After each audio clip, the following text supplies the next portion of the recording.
দুঃখ কষ্ট মুমিনের জীবনে আল্লাহের বিশেষ রহমত।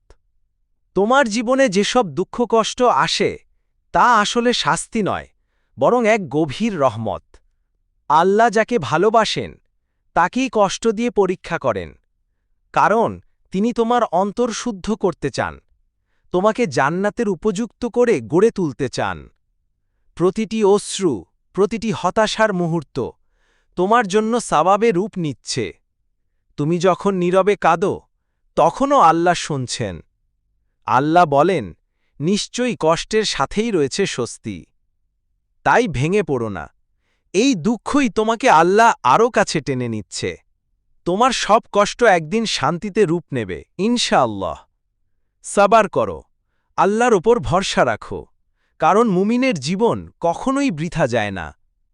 কষ্টে যদি হাসতে পারো তবে তুমি সত্যিকারের মুমিন।